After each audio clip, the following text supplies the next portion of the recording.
সজনে শাকটা দেওয়ার পরে কিন্তু বেশি ফোটাবেন না, তেতো লাগবে খেতে। একটু ফুটে গেলেই আমি নামিয়ে নিই।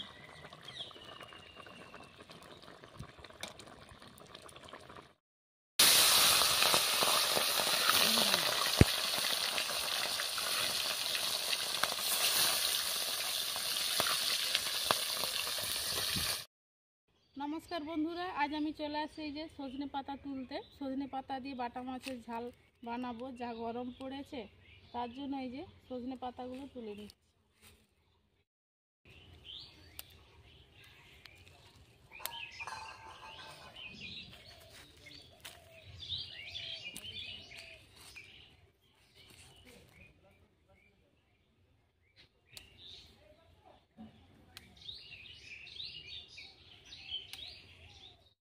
সজনে শাকটা আমার তোলা হয়ে গেছে, চলুন রান্নাঘরে এবার যাওয়া যাক। সজনে শাক তুলে নিয়ে রান্নাঘরে চলে আসছি। তো বাটা মাছের ঝাল বানাবো সজনে শাক দিয়ে। কি কি উপকরণগুলো নিয়েছি আপনাদেরকে দেখাচ্ছি। একটা বড় সাইজের পেঁয়াজ কুচি করে নিয়েছি, কাঁচা লঙ্কা ফালি করে নিয়েছি, নুন, হলুদ, সর্ষে, জিরে, কালো জিরে, রাঁধুনি একসঙ্গে নিয়েছি 1 চামচ, বাটা মাছ বেছে ধুয়ে নিয়েছি, সাদা তেল নিয়েছি, আলু কেটে নিয়েছি একটা বড় সাইজের আলু, আর সজনে শাক এই যে নিয়েছি। উনানটা ধরিয়ে আমি কড়াই বসে দিয়েছি। কড়াইটা গরম হয়ে গেছে, ওর মধ্যে দিয়ে দিচ্ছি পরিমাণ মতো সাদা তেল।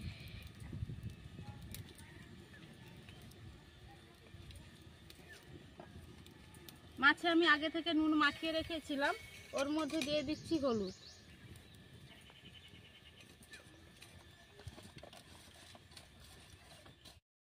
তেলটা গরম হয়ে গেছে, ওর মধ্যে দিয়ে দিচ্ছি নুন হলুদ মাখিয়ে রাখা মাছগুলো।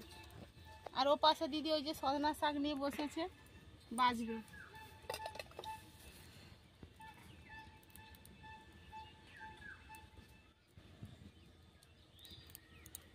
ডাটা রাখবে না দিদি, হ্যাঁ একটা একটা পাতা তুলে।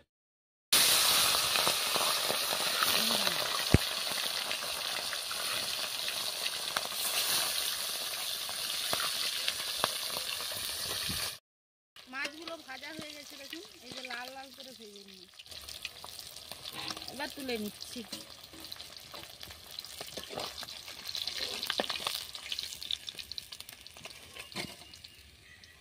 এইরকম ভাবে সব মাছগুলো ভেজে নিচ্ছি।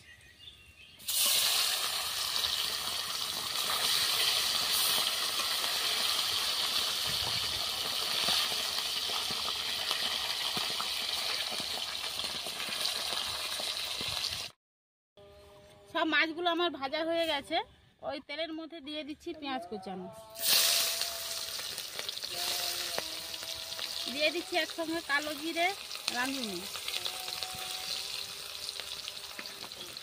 ভালোভাবে নাড়াচাড়া করে নিচ্ছি। ওর মধ্যে দিয়ে দিচ্ছি কেটে রাখা আলুগুলো,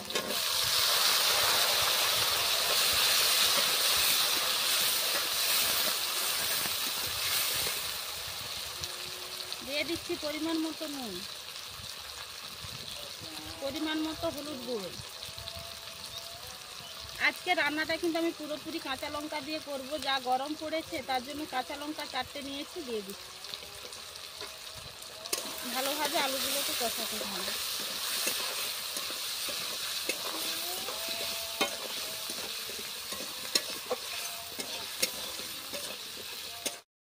আলুগুলো সব কষানো হয়ে গেছে, দেখুন কত সুন্দরভাবে পেঁয়াজগুলো লাল লালভাবে ভাজা হয়ে গেছে। ওর মধ্যে দিয়ে দিচ্ছি এই যে মশলার জলটা,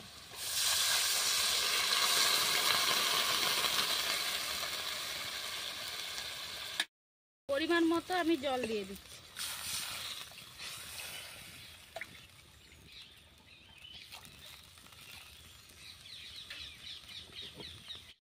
সজনা শাকটা দিদি বেছে নিয়েছে, সজনা শাকগুলোকে যে ধুয়ে নিচ্ছে দিদি, ধুয়ে দাও দিদি।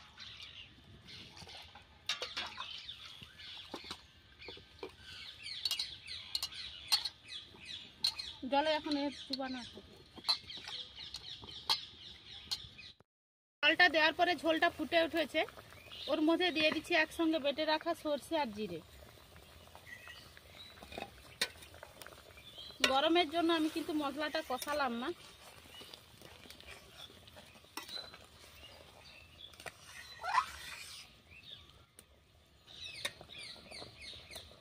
তরকারিটা এবার ফুটতে থাকবে। ওর মধ্যে দিয়ে দিচ্ছি এই যে ভেজে রাখা বাটা মাছগুলো,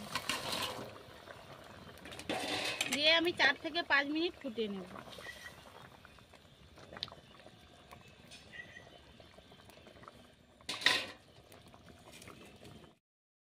মাছগুলো দেওয়ার পরে 4 থেকে 5 মিনিট আমার ফোটানো হয়ে গেছে। ওর মধ্যে দিয়ে দিচ্ছি এই যে ধুয়ে রাখা সজনে শাকগুলো। আমি কিন্তু কাটিনি, আপনারাও কিন্তু কাটবেন না, কাটলে ওই যে মানে হড় হড় করতে থাকে। সজনে শাকটা দেওয়ার পরে কিন্তু বেশি ফোটাবেন না, তেতো লাগবে খেতে। একটু ফুটে গেলেই আমি নামিয়ে নিই।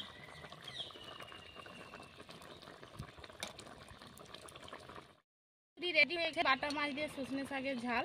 এবার আমি নামিয়ে নিচ্ছি। রান্নাটা কিন্তু পুরোপুরি কমপ্লিট হয়ে গেছে।